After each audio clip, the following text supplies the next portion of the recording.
Hello guys, welcome back to our channel. இன்றைக்கி என்ன பார்க்குறோம்னா டே த்ரோன் சீசன் 1 எபிசோட் 33. இதுக்கு முன்னாடி எபிசோட் பார்க்கலாம். இப்போ போய் பார்த்துட்டு வந்துருங்க. அப்போ உங்களுக்கு கண்டினியூ கிடைக்கும். வாங்க ஸ்ட்ரெயிட் வீடியோக்குள்ள போகலாம். எபிசோட ஸ்டார்டிங்லே ஏன் ஜப்பானுக்கு போகணும்னு நினைக்கிறாரு. அதுக்கு அந்த அந்தோனி சார் ஓகே சிவா போகலாம் அப்படின்னு சொல்லி ரெண்டு பேருமே ஜப்பான் கிளம்புறாங்க. அப்போ இவ்வளோ நாள் என்ன இருந்தது ஜப்பான்லேன்னு வந்துட்டு கேட்காதீங்க. இவ்வளோ நாள் என்ன இருந்தது அமெரிக்காவில். அப்படி இந்த பக்கம் மீசாட்டை கட்டுறாங்க. மீசா சில நாட்களாகவே எந்த ஒரு மாடலிங் ஆக்டிங்லையும் நடிச்சிருக்க மாட்டாங்க. மோகிங்கிற ஆஃபீஸரோட அட்வைஸ் படி கீரா பத்தின ஒரு சின்ன விஷயத்தில் ஆக்ட் பண்ணலான்னு இருக்காங்க. அப்படி இந்த பக்கம் என் நம்ம டாஸ்க் ஃபோர்ஸை கண்டக்ட் பண்ணுவார். அப்போ லைட்டு உனக்கு அந்த கொள்கை பரப்பு செயலாளர் கியோமிக்கு எது கனெக்ஷன் இருக்கு போல இருக்கு. அவளை கரெக்ட் பண்ணி உண்மையால கறக்க பாக்குறேன். சரி என்னமோ பண்ணி அவங்க கிட்ட இன்ஃபார்ம் பண்ணிருப்பா. என்னதான் நாங்க ஜப்பானுக்கு வரோம் கீராவை பிடிக்கிறதுக்காக. மறக்காம அவங்க கிட்ட சொல்லிடு. அப்படியே நீயும் கொஞ்சம் ஞாபகம் வச்சு இன்டெரக்டா நம்ம ஹீரோ தான் கீரா அவரை பிடிக்கிறதுக்காக தான் வரேன் அப்படின்னு சொல்லுவோம். மொத்தமா நாங்க 4 பேர் தான் பார்க்கோம் அப்படின்னு போகும்போது என்ன ஒரு ஹிண்ட் இருந்திருக்கலாம் போது அடி என் செல்லா கட்டி உனக்காக தான் காத்துட்டு இருக்கு அப்படின்னு நம்ம ஹீரோட மைண்ட் வச்சிருக்கோம். என் கையில் ஒரு பொம்மை இருக்கும். அந்த பொம்மைக்கு எல் கீரா அப்படின்னு ஒரு பேரை சுட்டி இருப்பாரு. எல் கீராங்கிறது நம்ம ஹீரோ தான் மென்ஷன் பண்ணுது. இன்னொரு பொம்மைக்கு எக்ஸ் கீரா அப்படின்னு பேரை சுட்டி இருப்பாரு. எல் கீரா தான் ஒரிஜினல் கீரா. இந்த எக்ஸ் கீராங்கிறது கிட்டத்தட்ட ஒரு ஃபேக் கீரா தான். பட் ஒரிஜினல் கீராவான எல் கீரா கிட்ட டெத் நோட் இருக்காது. எல் கீரா தான் எக்ஸ் கீரா டெத் நோட் கொடுத்து எக்ஸ் கீராவை கண்ட்ரோல் பண்ணிட்டு இருக்கா. பட் எக்ஸ் கீராவுக்கு எல் கீரா பத்தி தெரியாது. அப்படியே அங்க இன்னொரு பொம்மை இருக்கும். அந்த பொம்மை கியோமி மென்ஷன் பண்ணுது. நம்ம என்ன பண்றது, இந்த கீராஸை கண்டுபிடிச்சோன்னே போட்டு தள்ளிடலாம் அப்படின்னு பக்கத்துல ஒரு ஆஃபீஸர் கேட்க, போட்டு தள்ளுறதா அது என் கொள்கையிலேயே இல்லை. இவங்களுக்கு பொறி வச்சு கையும் களமா பிடிக்கிறதா என் பிளான் அப்படின்னு ஏன் சொல்ல சீன் வேற பக்கமா ஜம்ப் ஆகுது. நம்ம ஹீரோவும் கியோமியும் ஒரு ஹோட்டல்ல மீட் பண்ணி பேசிட்டு இருப்பாங்க. நம்ம ஹீரோ பேசுற ஆடியோஸ்ல டாஸ்க் ஃபோர்ஸ் சர்வேலன்ஸ் பண்றாங்க. சோ நம்ம ஹீரோ சில விஷயத்தை பேப்பர்ல எழுதி அவங்க கிட்ட காட்டி கான்டாக்ட் பண்ணிட்டு இருப்பாங்க. கான்டாக்ட் பண்ணிட்டு இருக்காங்கன்னு சொல்ல முடியாது, பேசிட்டு இருக்காங்க. நம்ம ஹீரோ சொல்லிடுவாரு எஸ்பிகேங்கிற ஒரு டீம் கீராவை கண்டுபிடிக்கிறதுக்காக வந்துட்டு இருக்காங்க அப்படின்னு. அப்ப நம்ம ஹீரோ அந்த பொண்ணுகிட்ட இன்னொரு லெட்டர் நீட்டு அந்த லெட்டர்ல நீ அடுத்த கீராவா இருக்க விரும்புறி அப்படின்னு சொல்லி எழுதி இருக்கும். என்னடா இப்படியே கேட்டுட்டா அப்படின்னு சொல்லி அந்த கியோமில பயங்கர ஷாக் ஆகி அவங்களோட பாடியில நடுநடுங்கி அப்படியே எந்திரிக்கும் போது கால் ஸ்லிப் ஆகி கீழே விழுக போக நம்ம ஹீரோ அந்த பொண்ணை பிடிச்சி ஒன்னும் இல்லமா சொல்லலாம் அப்படின்னு சொல்லி தடவி கொடுத்துட்டு இருப்பாரு. இது அந்த பொண்ணுக்கு ரொம்பவே ஆறுதல் படுத்துற மாதிரி இருந்த அந்த பொண்ணு நினைச்சு நான் கீராவா இருக்கு அப்படின்னு சொல்லி ஒத்துக்கோ. இந்த பக்கம் வெறித்தனமா பேர் எழுதிட்டு இருக்க டேருமி காமிக்கு கியோமி ஃபோன் பண்ணுவா. நீ டெத் நோட்ல இருக்க நிறைய பேப்பர்ஸ் கிழிச்சு ஒரு ஃபேன் லெட்டர் எழுதுற மாதிரி அந்த பேப்பர்ஸ்ல எழுதி எனக்கு அனுப்பிவிடு. நான் அதெல்லாம் யூஸ் பண்ணிக்கிறேன். ஒரு ஃபேக் டெத் நோட் எடுத்துக்கோ. அதுல நீ யார் யாரை கொள்ளணுமோ அவங்க பேரை மட்டும் எழுதுவே. இப்படிலாம் கியோமி சொல்ல எதுக்கு இந்த மாதிரி சொல்ற அப்படின்னு டேருமி காமிக்கு யோசனை. பட் எது எப்படியோ அதெல்லாம் சொன்னது கீராவால. கீரா சொன்னா அது கட்டாதான் இருக்கு அப்படின்னு டேருமி காமி அதை ஏத்துக்கோ. எக்ஸ் கீரா அப்படின்னு ஒரு கேரக்டர் இருந்தா கண்டிப்பா அவனுக்கும் கியோமிக்கு ஒரு கனெக்ஷன் இருக்கும் அப்படின்னு நினைச்சிட்டு இருப்பாரு. இப்பெல்லாம் என்ன யோசிச்சுட்டு இருக்கும்போது கியோமி டிவில தான் பேசிட்டு இருப்பாங்க. ஆக்சுவலா இது கீரா மதத்தை பரப்புற ஒரு சின்ன விஷயம். அப்ப யாரோ ஒருத்தர் மேல் வாய்ஸ்ல கீரா தான் ஜஸ்டிஸ், கீரா தான் ட்ரூ காட், கீரா பண்ற எல்லாமே சரி அப்படின்னு பேச ஏன் சடனா திரும்ப பேசிட்டு இருக்கிறது வேற யாருமே இல்ல டேரு மிக்காமி தான். கண்டிப்பா வந்து எக்ஸ் கீராவா இருக்கும் அப்படின்னு என்ன அசியூம் பண்ணிடுவாரு. ஹீரோயினும் மோகியும் ஜப்பான்ல நடக்கிற ஒரு ஃபெஸ்டிவல் காரணமாக ஹீரோயினோட ஒரு மாடல் கான்டெஸ்ட்காக வந்திருப்பாங்க. ஹீரோயின் அந்த இடத்துல கியோமி மீட் பண்ண ரெண்டு பேருமே பத்திக்கும். ரெண்டு பேருமே வாயிலே பேசிட்டு இருப்பாங்க. ஹீரோயினுக்கு ரொம்பவே ஜலஸ் ஆயிரும். ஹீரோயின் கியோமி அடிக்க போக ஒரு பொண்ணு வந்துருப்பா. கியோமிக்கு மொத்தம் 4 பாடி கார்ட்ஸ். அதுல ஒருத்தி தான் இவ என்னோட எஸ்பிகே சேர்ந்தவ. அந்த பொண்ணு நம்ம ஹீரோயின் புத்தன் கீழே வந்துருவா. ஏன் டாஸ்க் ஃபோர்ஸ் ஃபோன் பண்ணி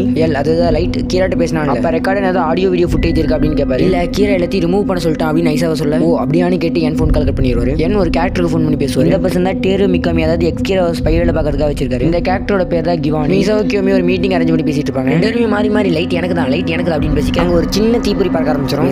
என்னதான் லைட் உனக்கானவன் நீ சொன்னாலும் லைட் என் கூட தான் லீவ் பண்ற அப்படின்னு சொன்னோம். கியோமிக்கு பயங்கர இரிட்டேட் ஆயிரும். லைட் சொன்ன அந்த மயக்கமான வார்த்தைகள் எல்லாமே கியோமி மனசுல நினைச்சு லைட் இப்போ உனக்கானவனா இருக்கலாம், பட் எதிர்காலத்தில் அவன் கண்டிப்பா எனக்கானவன் அப்படின்னு நினைச்சு கிளம்பிடுவான். மோஜி நினைச்சு உத்து பார்த்துட்டு பாரு என்னன்னு பார்த்தா நம்ம மீசா சரக்கு போட்டுட்டு இருப்பாங்க. என்னோட எஸ்பிகே டீமை சேர்ந்த அந்த பொண்ணு என்ன கான்டாக்ட் பண்ணி இந்த 2 பொண்ணுங்க பேசினதே கேட்டது முக்கியமான விஷயங்கிறது எதுவுமே இல்லை. பட் எனக்கு ஒண்ணு மட்டும் புரியுது, இவங்க 2 பேருமே அந்த லைட்டுக்காக என்ன வேணா பண்ணுவாங்க அப்படின்னு அந்த பொண்ணு சொல்லுவாங்க. இந்த பக்கம் டேருமிக்காமே காட்டுவாங்க. டேருமிக்காமே ட்ரெயின்ல போயிட்டு இருப்பாரு. அவனை ஜிவானி அப்படிங்கிற ஒரு ஸ்பை நோட் பண்ணிட்டு தான் இருப்பான். அப்ப ட்ரெயின்ல எவனோ ஒருத்தர் ஏதோ ஒரு பொண்ணு அரெஸ்ட் பண்ணுவான். இதை பார்த்த மிக்காமி நான் தாண்டா ஜஸ்டிஸ், என் முன்னாடி ஒரு அநியாயம் அப்படின்னு டெத் நோட் எடுத்து அதில் அவன் பேர் எழுதுவான். இதை வந்து ஜிவானி நோட் பண்ணிடுவான். இதை பண்ணிட்டு டேரு அந்த இடத்த விட்டு கிளம்பிடுவான். இந்த விஷயத்துல என்கிட்ட ஜிவானி இன்ஃபார்ம் பண்ணிட்டு இருக்க. அப்ப அதே இடத்துல டெத் நோட்ல பேர் எழுதப்பட்டவன் செத்து போவான். இந்த விஷயத்தை ஜிவானி பார்த்துட்டு அப்படியே டேருமிக்காமியை பார்க்க இதோட இந்த எபிசோடு முடியுது. ஓகே गाइस, இந்த எபிசோட் உங்களுக்கு பிடிச்சிருக்குன்னு சொல்லி நம்புறேன். நம்ம வீடியோஸ் பார்க்குற ஒவ்வொருத்தையுமே நம்ம சேனல் சப்ஸ்கிரைப் பண்ணும்போது எனக்கு நிறையவே மோட்டிவேஷன் கிடைக்கும். அது மூலமா நீங்க கேட்குற அனிமி சீரிஸ் காமிக் சீரிஸ் எல்லாம் கண்டிப்பா நான் போடுவேன். இன்னும் சில எபிசோட்ஸ்ல டெத் நோட் முடிஞ்சிடும். இதுக்கப்புறம் உங்களுக்கு என்ன சீரிஸ் வேணும்னு கமெண்ட் சொல்லுங்க. கண்டிப்பா இந்த சீரிஸ் நான் போடுவேன். ஓகே गाइस, இந்த வீடியோ பிடிச்சிருந்தா லைக் ஷேர் கமெண்ட் பண்ணுங்க. மறக்காம நம்ம சேனல் சப்ஸ்கிரைப் பண்ணிருங்க. உங்களிடம் இந்த விடைபெறுவது உங்கள் unique Tamil explanation. Bye bye guys.